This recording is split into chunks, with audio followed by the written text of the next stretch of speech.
Hi, my name is Felix Matos Rodríguez, and I am the Chancellor of the City University of New York. People who know me call me Felo, and this is my conversation space on CUNY TV, Café con Felo. Bienvenidos a Café con Felo. Today we're honored to welcome Helen Arteaga, who was appointed as Deputy Mayor for Health and Human Services in January by Mayor Zoran Mandani. Her personal and professional stories are truly inspirational, and we are lucky to have her today in our studios. Bienvenida, Helen.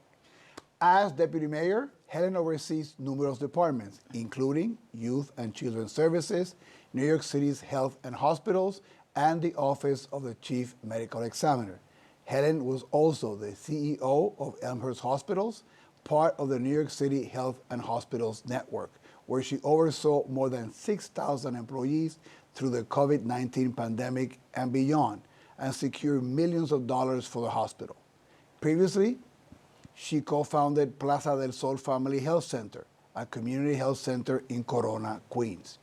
Helen is also a proud CUNY graduate, having earned a PhD from the CUNY Graduate School of Public Health and Health Policy, where she focused on community health and policy, and in fact, her dissertation focused on vaccine hesitancy among Hispanics, an issue that is relevant among many New York City communities.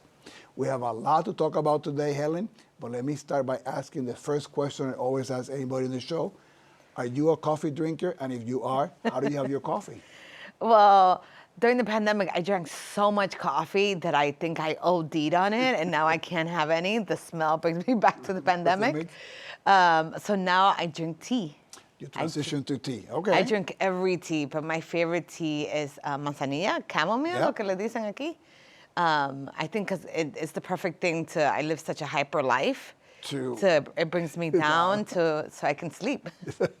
So let's give our viewers a little bit of a sense of that hyper life. You were born and raised in Ecuador, right? Yes. And you came to the U.S. at about the age of 12, yes. Right? And then grew up in Queens. And I want to have a sense of at what point in your education did you know that your calling was going to be public health, and why? I think for me, coming from a community, I'm Ecuadorian, so we're very communal. We believe in our work. My dad was a community activist without knowing what the word meant. Okay. He grew up in faith. His best friend was a priest, Padre Tomás, and he believed in helping thy neighbor always, because he always said, Helen, cuando alguien asks for help, they're the most vulnerable, and it's our job to make sure we show up. So my dad would do roofs, talk to gang members. He would do the oddest thing, and he would take us along with his work. So of course, being a hyper teenager, I was like, I don't want to be anything like him. Mm-hmm. But in my community in Corona, Queens, during the early 90s, late 80s, HIV was killing our community. People were going back home, supposedly, but they were actually dying. Right. So for me, I wanted to become a scientist. I was like, I'm going to find the cure for HIV and AIDS, which, thank Lord, moving forward today, we have PrEP. But unfortunately, my dad died from never having access to healthcare. He got very sick one Thanksgiving, one November. We ended up at Elmhurst Hospital, interesting enough.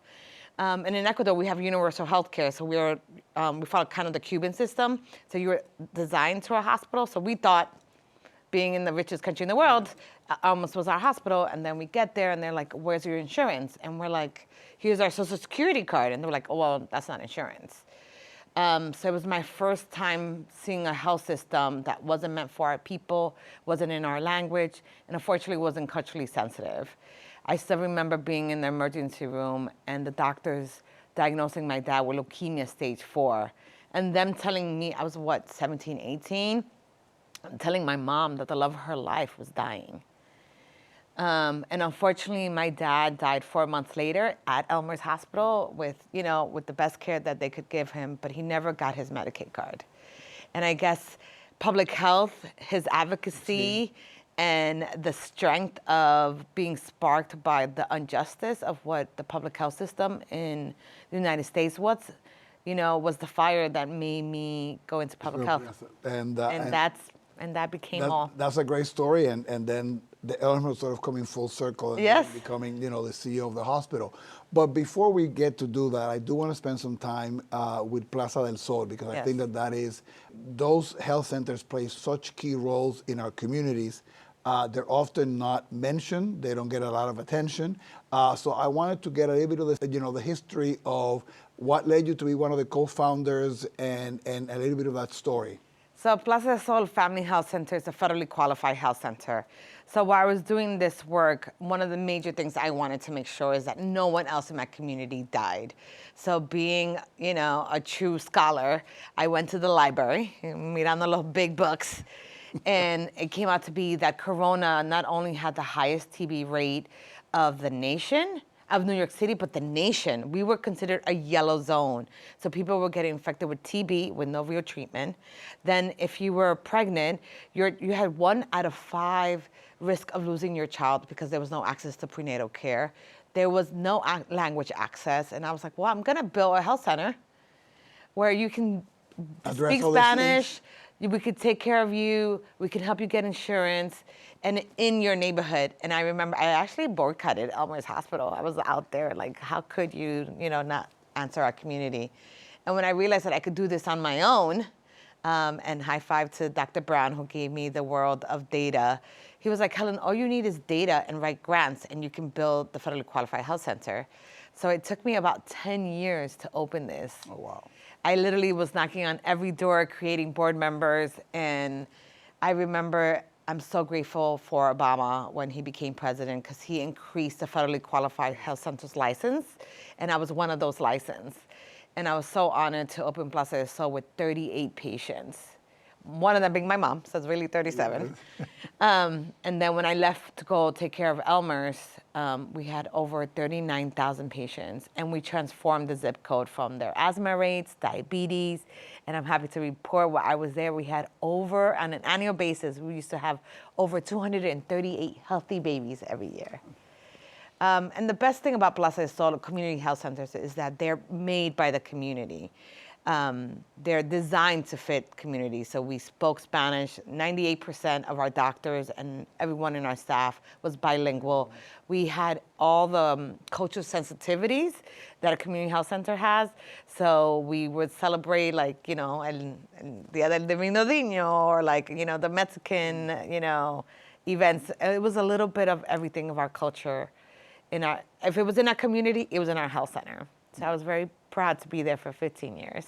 Excellent, excellent. So I'm privileged to know you and to have seen you in action, right? I never forget touring Elmhurst with you, and you very proudly telling me of the different things that have been improved under your watch, and also the big things in terms of services to patients, but then also the little things about how we changed this room to make it, more better for the staff that needed a break, and always that attention to detail. You come now in this big role with the mayor, right, overseeing this many agencies and agencies also that are large, and clearly, the mayor has an agenda, and you're part of that agenda. But I'm sure that when you said yes, there were a few things that maybe were not necessarily campaign components of the mayor, right? But that you say, whatever time I have in this role, I want to make sure that at the end, these 2-3 things are different. Can you share a couple of those? So for me, it's to make sure that in every piece of human services, we have a little bit of healthcare in there. I find it super interesting that not all of our shelters, we have over 500 shelters that serve the most vulnerable in New York City. We have 86,000 individuals living in our shelters, and those individuals don't have direct access to healthcare. So I want to make sure healthcare goes to them versus them coming to us. In my schools, I want to make sure we have enough social workers. In my high schools, I want to make sure we have clinics that will serve their needs.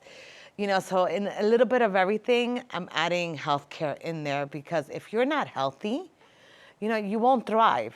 If your body doesn't feel strong, you won't go to school, you won't go to work, your body won't allow you to dream.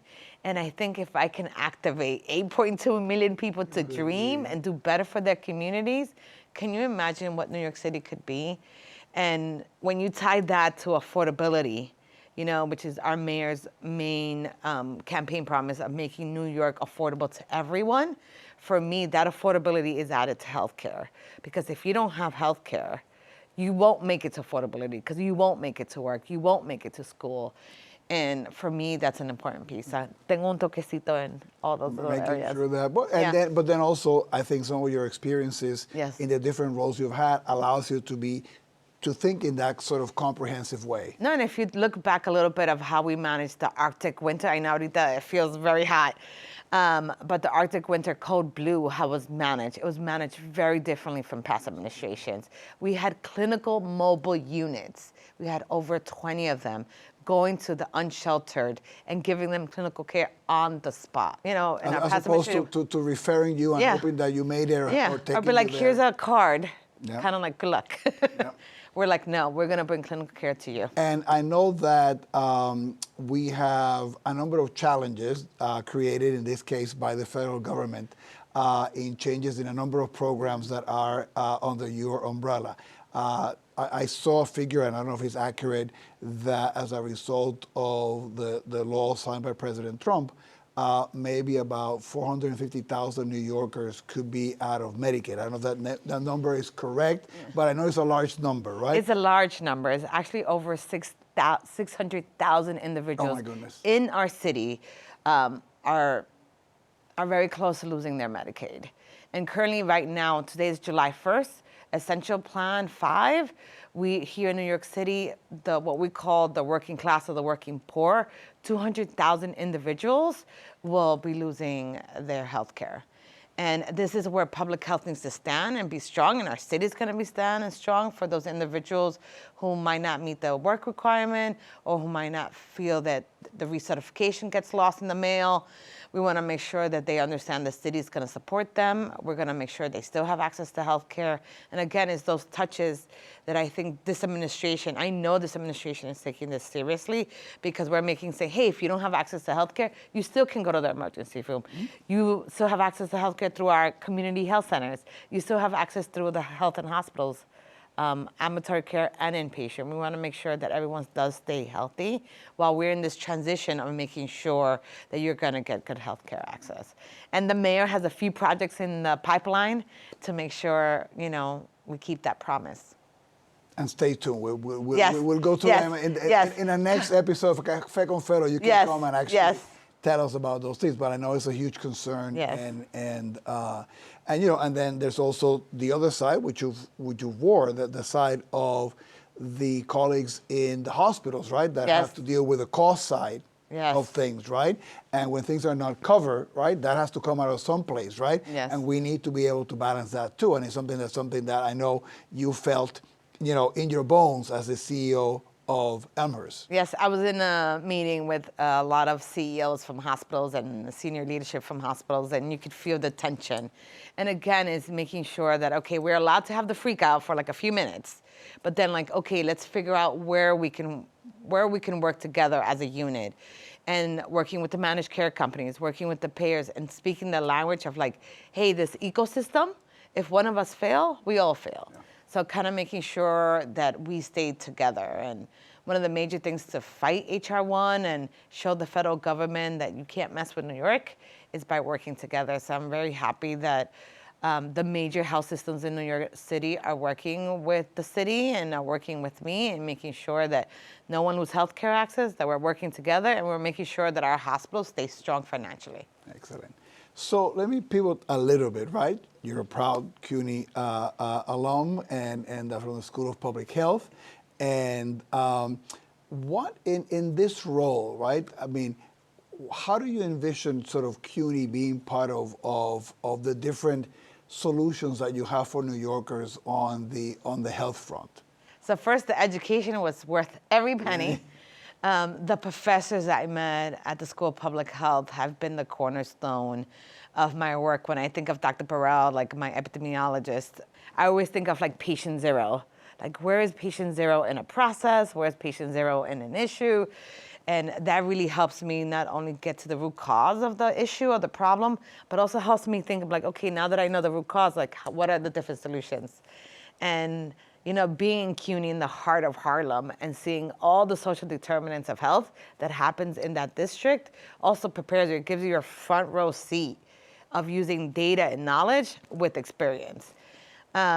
And I think education is the only way forward. We have to use science, we have to use data, we have to use the amazing talents that you have at CUNY. Yep. Because the answer is in with those walls. And I think and the great talent in the student body. Oh, in the student body, that yes. Is going to go do things like you, and from being a nurse, from being a technician, to then also being an administrator and also being a policymaker. Yes, and I think our students, our faculty, and the stuff that we're doing it needs to be celebrated more, and I'm glad that I'm part of that celebration, that I could talk about the amazing stuff they're doing. And one of the things that I love about your story, there's many things that I love about your story, but is you were doing a PhD, not while you were sitting in the library just collecting data for your dissertation and doing that. You were kind of busy doing other things too, right? Yes, I was in the midst of the pandemic. And in dealing with, an extremely high-profile, complicated, and I think of so many of our students that in the same way, sort of wear those two hats, right? They're working, they're taking care of their families, and they're also advancing their education. Is there one really great anecdote from your time at the School of Public Health that you want to share, something that was very special about those years? During the pandemic, there were so many data points that people were using, and Elmhurst being the epicenter of the epicenter. It was so important for our message to be correct. I remember going back to my professors, to Dr. Radzan, and I would be like, Doc, I was like, I need this data point to prove that I want to make this change clinically at the hospital. And he'd be like, okay, let's get this information, especially for vaccine hesitancy. Which was your dissertation topic, right? I really appreciated all the databases and all the information and the policies and the research that we were able to do, because that information, believe it or not, made the vaccine for free. Because I had enough background to tell at that time, the president, it was Trump at that time, to be like, no, we can't charge for this vaccine because of X, Y, and Z. So that moment changed. When you think about barriers to healthcare, cost is one of them. But guess where I got all the data points? Guess where I got all the data facts? From the background of my dissertations and my doctoral committee. Mm-hmm. And that helped me shape policy, which right now, could you think about if we had to charge for the vaccine? Well, and during the midst of wave 2 and wave 3? And the other components of those decisions, for example, on our end, right, we tied having taken the vaccine to being able to enroll in school for the safety of students, right? So someone who was misinformed of the vaccines and decided not to, it was not just the medical risk, right? It was repercussions to many other things tied up to that. In this case, you couldn't continue your education, right? Because it was not just CUNY. Most of the other schools, right, were not allowing students to come in if they were not vaccinated. So it's also repercussions to that decision, and why it's important to understand why there would be hesitancy and how you could fight it. No, and it's super important. Knowledge is not only power, but knowledge helps you accelerate stuff, helps you accelerate and get moving forward to what your goals are. And, in the world of public health, moving forward is always key. And I guess in all the works that we do. Great conversation, but we need to take a very short break. When we come back, we'll get some great questions from our students at the Graduate School of Public Health and Health Policy. So please stay tuned. Welcome back to Café con Felo. We're here today with Deputy Mayor of Health and Human Services, Helen Arteaga, and now is the time in the show where we turn to questions from our students, and in this case, they come from the Graduate School of Public Health and Health Policy. The first question comes from Maria. Many single parents fall in the gap of making too much money to qualify for services like SNAP, yet making too little money to be paying 30% of their gross income in rent. In your role overseeing health and human services, how do you plan to work across agencies to close this gap? That's your role, and you were talking about affordability, so that gap is right about that. So our goal here in the administration that we're trying to do, and alongside our mayors, making sure that gap gets smaller and smaller. Like doing things in our budget to make sure transportation is reduced at a lower fare, to make sure that individual gets to that job, gets to that interview, to make sure that person is able to have that mobility. But we're also making sure that we have childcare. Yep. We are super excited to be announcing the expansion of 2K and 3K, to making sure that single moms like herself have access to leave their child or children in a safe place where they're also learning and making sure they're growing in a healthy way. Again, adding a little pieces of healthcare and all the different pieces. And again, our goal is to make sure that affordability is not just a word, but that we're making sure it's an actional. And we want to make sure that New York City is a place for all 8.2 million of us thriving. I think Maria will be very happy with that answer. Yeah. Thank you. Now the next question comes from Jessica. The Trump administration has attacked science and health, while private equity continues to entrench the commodification of health in our system. How can cities like New York protect care so that it values people over profits and power? That's a very good question. I was going to say yes, yes. They're both very good questions. And I think, again, going back to science, making sure that as a community, we are voting, right? I think it's super important to make sure we're voting for the right individuals in elected office, because they're the ones who go back to DC and vote on these big bills. So we need to make sure that everyone's aligned with the mission that we're going to try to do. But again, believing in science, believing in education, believing in this work that we can make a difference. I think too often we kind of say, ugh, that's too complicated to work. But I always say, you know, my dad used to say, like, okay, we can't fix the world, but you can fix this block, right? So our block is a pretty big block. It's all of New York City with 5 boroughs. But if you're a student or you're a young leader or you're, you know, mid-career, think about what your block is. Is your block just the one block? So make sure that block is clean. Make sure you check on your neighbors. Make sure you're opening up the mails for your older adults. You can transform 5 families in your block. Now, let's say you're mid-career, right? You have a team of, what, 100 people or 50 people? Do those 100 people have insurance? Do they understand what it is, right? Are they at their full potential? What are you doing to make sure? Maybe they need to come back to CUNY. Maybe they need to get another degree and a certification, right? So you are in charge of your block. And if we take care of enough blocks, we can make sure we have a successful New York City. Well, and I mean, that's a beautiful message. And also then leveraging, like you say, Yes. all the, I mean, you were talking about making sure that in every agency in your portfolio, health is always Yes. brought in. Not in the obvious ones, like in the hospital, right? But in the other ones. So if you keep having that comprehensive look, right? Yes. In which when the student comes to CUNY too, we're trying to help them with SNAP, with their benefits, to maximize what they might qualify because they might not know. That they qualify, or they might be misinformed. So I think all those things are great ways to leverage. No, and if you have health insurance and it's your team or your students, like let's say you're a TA in a class of like public health or like music or whatever the class is, can you make sure all of your 20 or 30 students have their vaccines, have gotten a physical?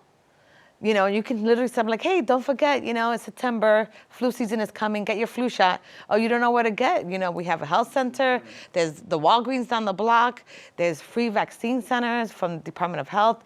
But those little actions are humongous, can have a ripple effect that you wouldn't believe, you know, because again, if your body is healthy, you get to dream more, you have more exciting, you even have the courage to ask that girl out to dinner. And that's another show. But Yes. and I think the other component that you say about that ethic of care, right, is not just all the things that you identify. Is that in the case of the classroom that you use, right? But it can be in an agency, it can be in any place. You say that person really cares about me above and beyond the role they have to play. Because they're reminding me about other things and they really care about me. And that helps with self-esteem, with retention in the case of students, better customer care if you're an agency. So an entire ecosystem. And like in any good things, you know, we've run out of time. So Helen, thank you so much for sharing your beautiful story with us. And thank you for the incredible public service that you perform, and you're one of my favorite public servants in New York City. We're incredibly lucky to have you, and look forward to working with you, and maybe have you back in the show when you have a couple of those announcements that you couldn't share with the audience. So to those of you who are viewing, please don't forget to watch Café con Felo, which airs Monday through Thursdays at 7 p.m. right here on CUNY TV, where we continue celebrating the leaders making a difference in our communities like Helen. Saludos, and see you soon.